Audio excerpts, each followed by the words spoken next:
Christophe Mirmand, vous venez de visiter le Business Pole. C'est un lieu stratégique dans la chaîne de l'innovation que l'on trouve sur Sophia Antipolis. C'est un lieu stratégique pour la création de richesses et le soutien au développement économique sur la technopole Sophia Antipolis. Ce qui me paraît important de souligner, c'est que ce lieu est d'abord essentiel pour accompagner la création d'entreprises, pour permettre de les aider à se développer dans un monde qui est complexe, dans un monde où il est difficile parfois de trouver des financements et dans un monde où les entreprises ont besoin d'être accompagnées pour créer leur activité.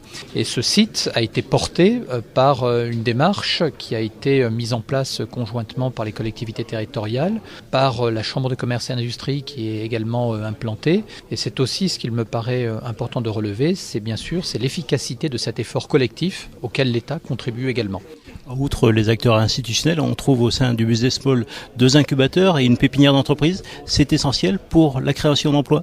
Oui, parce qu'on a souvent dit que la zone de Sophia Antipolis avait été, par le passé, même si c'est sans doute moins vrai aujourd'hui, créée, conçue, développée à partir d'implantations externes qui avaient choisi le site de cette technopole et qui avaient à partir de là créé de la richesse du fait de leur développement.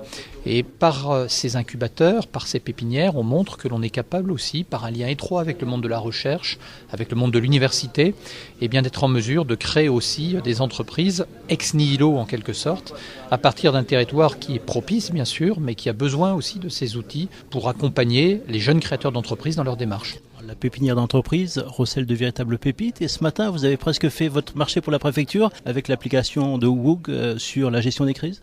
C'est vrai parce que je crois qu'il peut y avoir un intérêt à essayer de travailler avec ce jeune créateur d'entreprise qui porte le projet, aujourd'hui c'est plus qu'un projet d'ailleurs, c'est une entreprise, d'une plateforme collaborative pour permettre, notamment dans des conditions d'urgence, de mettre en commun des compétences, des savoir-faire.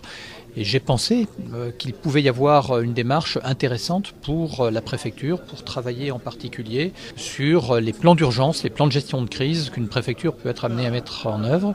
Et c'est la raison pour laquelle j'ai laissé mes coordonnées à ce jeune chef d'entreprise pour que nous puissions reprendre contact ensemble. Ce dynamisme augure bien de l'avenir de Sophia Antipolis, même si certaines entreprises ont récemment mis en œuvre des plans sociaux. Une technopole comme Sophia Antipolis, elle vit, c'est-à-dire que des entreprises s'installent, elles constituent des piliers et puis ces entreprises continuent de croître. À certains moments, elles peuvent rencontrer des difficultés. Ce qui est important, c'est que l'écosystème continue d'être vivant, que nous puissions être sûrs que d'autres entreprises continuent d'arriver, que des entreprises également se créent.